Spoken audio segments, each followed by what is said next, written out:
Welcome to the Makers of MidCity podcast. Today we have the opportunity to sit down with Remy Gross, the co-founder of RCP Companies, the developer behind MidCity. Thank you so much for being here. It's my pleasure. Thanks so much for coming over. Yeah, so I would like to introduce yourself and talk a little bit about your background prior to RCP Companies. Sure. So Remy Gross, born in New Orleans, lived in Huntsville for 12 years. I'm now located in Northern California. I'm a chemist by training, so probably an unlikely training set for a real estate developer, and actually grew up in pharma, in drug delivery and specialty pharmaceuticals, most prominently building a company here in Huntsville, Shearwater Corporation, which is now Nectar Therapeutics. I've always wanted to be an entrepreneur, a starter. And so out of undergraduate school, raised money to start a company here in Huntsville. It didn't go so well. These things happen. Met professor at UAH, Milton Harris, and he had started a company called Shearwater Corporation. And I started working for him, and we ended up building it together over 10 years until we sold it to Inhale Therapeutic Systems. And that's now known as Nectar, and they actually still make product for a bunch of approved pharmaceuticals over on Church Street. Wow. Nice. And so I know that your love for entrepreneurs is kind of woven into the work you do with RCP, with the Apollo Foundation and a bunch of other different things. Talk a little bit about sort of how a real estate developer now kind of still gets to tug on those entrepreneurial tendencies. Yeah. So I guess by way of background, from kind of science to real estate, I still participate in new company formation, through our Apollo Foundation, which hopefully we'll get a chance to talk about later, and also in the Bay Area, which that's focused more on life science. But I've always been attracted to unmet needs.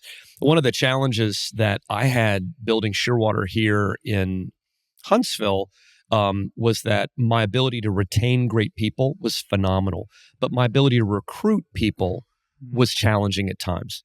And so,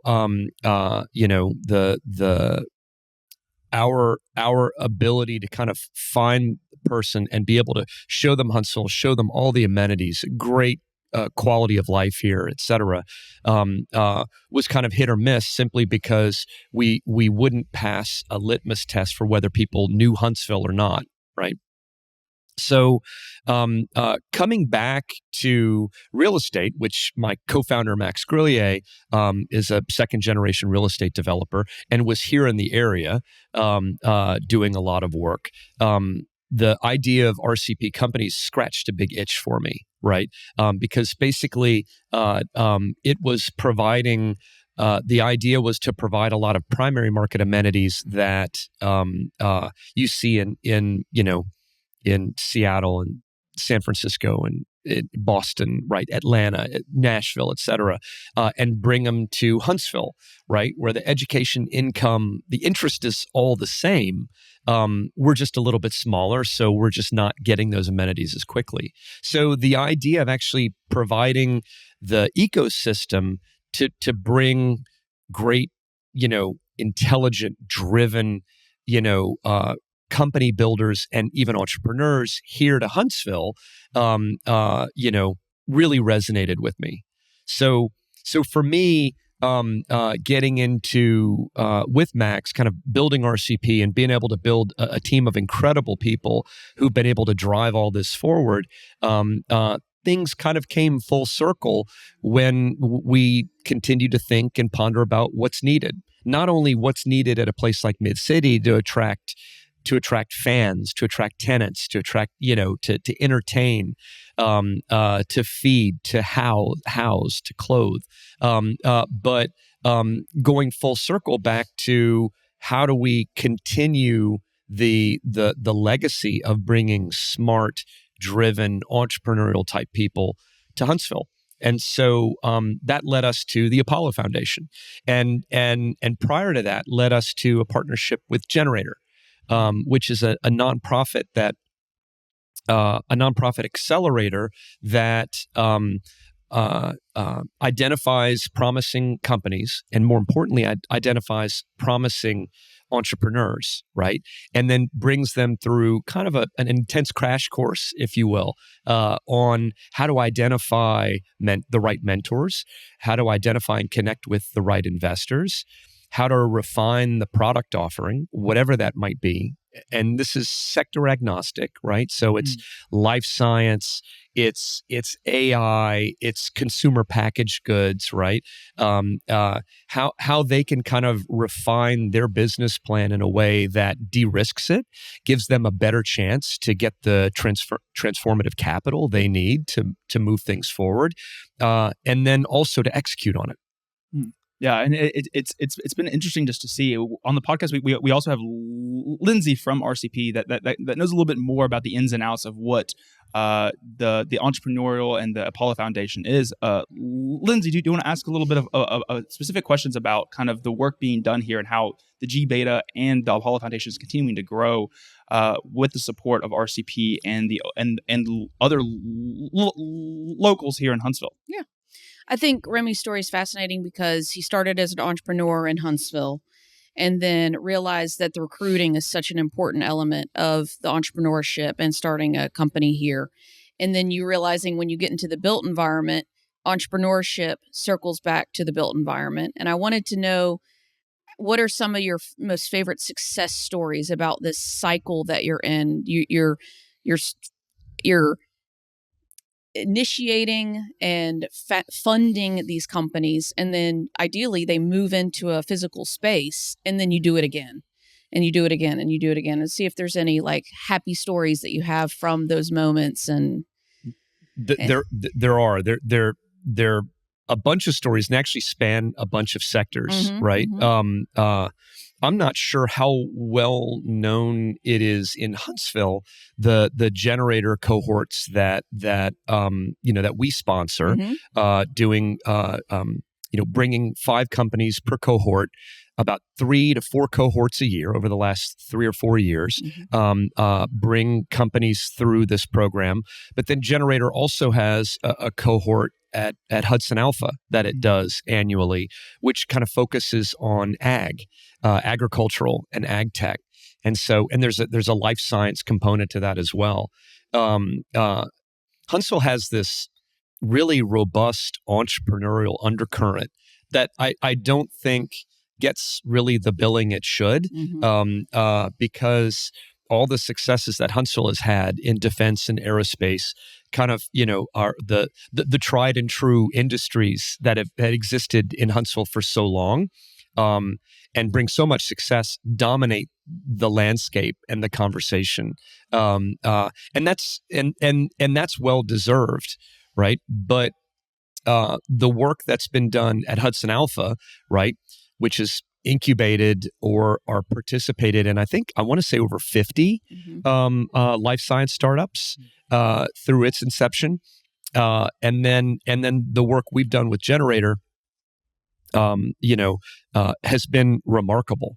And so with the stuff we've done with Generator, there have been some amazing companies which have really opened my eyes to kind of the different process that you would have to build a company. Growing up in life science, it's very capital intensive.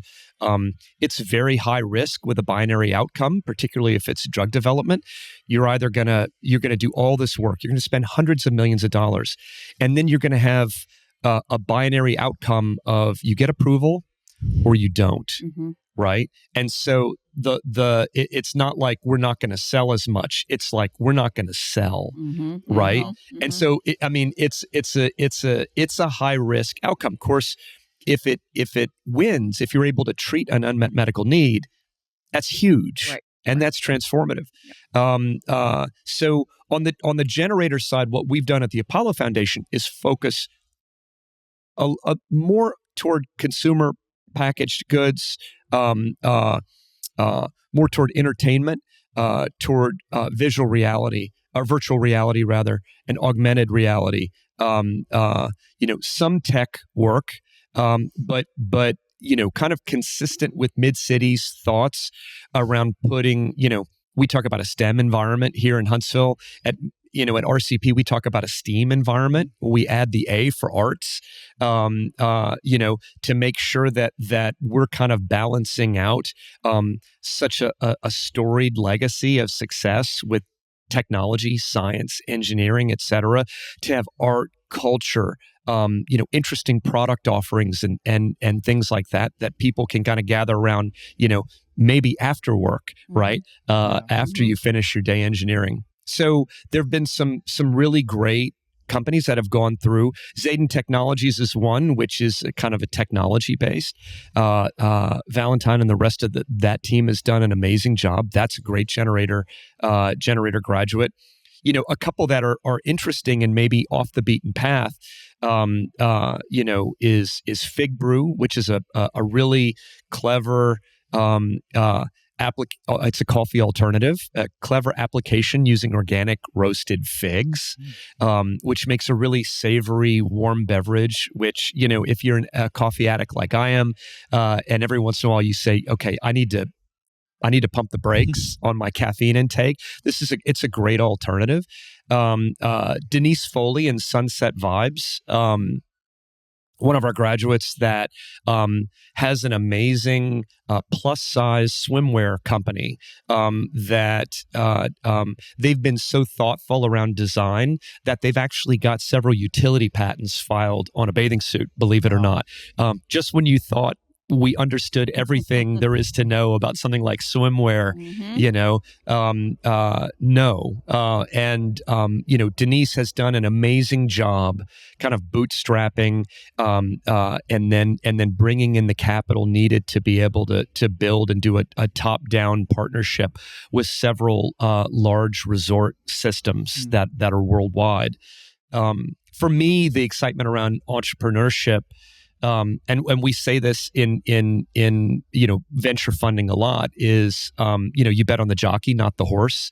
In life science, a lot of times the thing that you actually lead with, the idea you lead with, fails, right? The science doesn't work, right? Nature doesn't behave, right? But what venture groups and angel groups really look for is the type of person that's never going to quit until it's obvious and apparent that you should, right?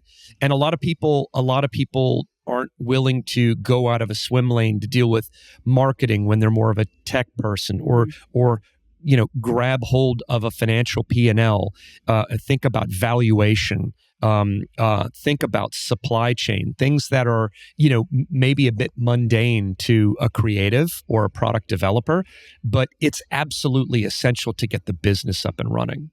So we really love the idea of supporting the jockeys, right? Supporting the entrepreneur as much as possible. And we'll never understand the product like they will.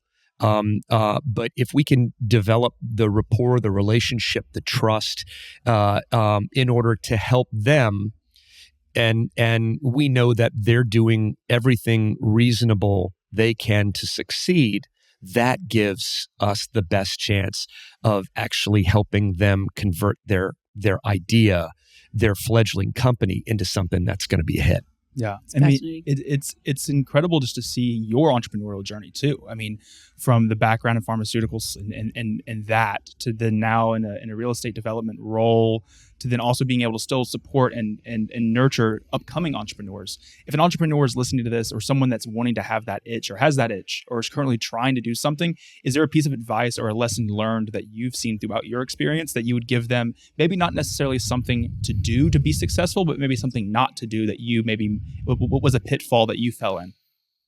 Well, this podcast isn't long enough to go through all the mistakes I've made over the last 30 years.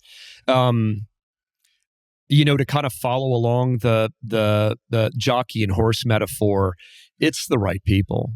At the end of the day, taking a data-driven approach, right, which is hard, the more creative, the more invested you are in a new idea, et cetera, the more emotionally, the more of an emotional affinity you get, and the harder it is at times for people to kind of step back and see the data, right?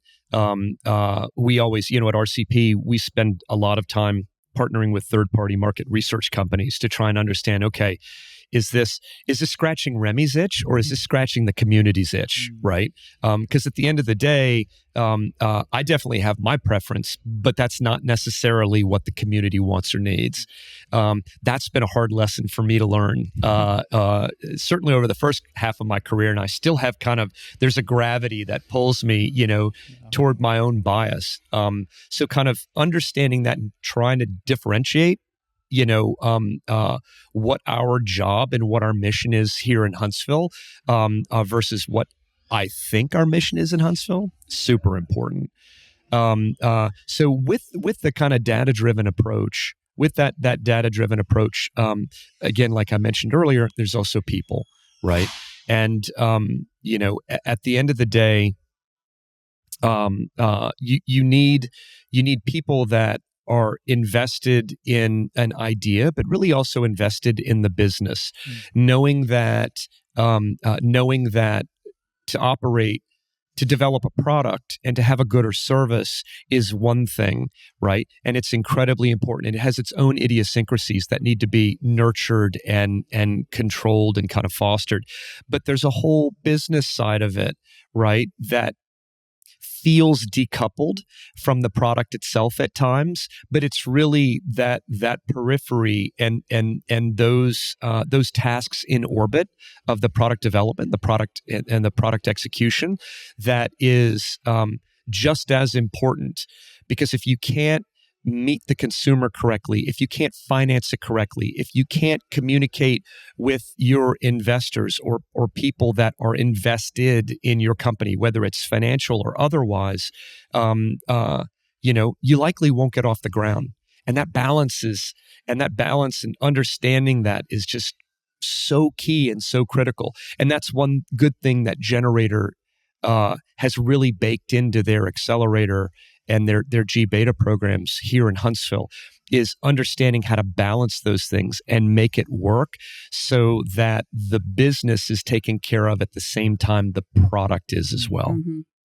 What we hear a lot with Apollo Foundation, and we've been able to mentor the three of us at some of these companies, there are probably 30 now that have gone through, is that the program is life-changing too, which they're these entrepreneurs, like you said, Remy, they're extremely knowledgeable of their own product, but they've got to get out of their head. They've got to talk to the layperson. They've got to understand funding better. They've got to narrow down their elevator pitches. And that's exactly what Apollo Foundation and Generator has been doing for the past 3 years. Yeah. So not only funding the program, but also making sure their people are mentored. And this is a game-changing program 100%. for entrepreneurs in Huntsville. 100%. So, I mean, I pitch for a living, and I've been doing it for decades, and I still struggle to build pitches that speak purely to the audience and not to me.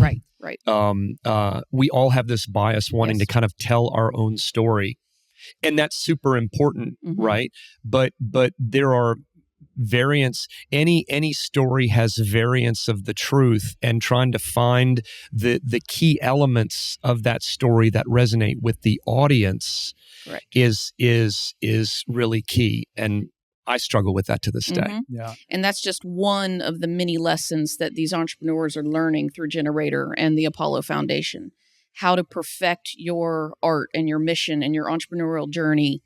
And then they come out of this program smarter, better, more engaged, more well-funded. So it's changing the game in Huntsville and North Alabama. I totally wish that I had something like that starting out in my early 20s. I mentioned that. I think I mentioned in the beginning that I raised money. I grew up in New Orleans. I raised money. We raised money that was based here in Huntsville, and that's what got me up to Huntsville. And talk about a lesson in continually seeing things you don't know or understand. Had I had the right set of mentors, there's so many things I would have done differently. And then, that company left and went back to Louisiana. And, I joined another fledgling startup, and that was Shearwater. And it was tremendous fun, and it was very interesting. And I ran into, very similar set of problems. Yet at a larger magnitude, where we really didn't have anyone to turn to, right? And so we had to figure it out. And we were fortunate that we got lucky in many cases. We were actually able to learn on the job without harming the business, to the point where we were able to kind of eclipse and actually build a going concern that still exists to this day, 30 years later, 31 years later. Yeah, I mean, the access and the education around pitching, mentoring investors, how to look at things, marketing, finance, etc.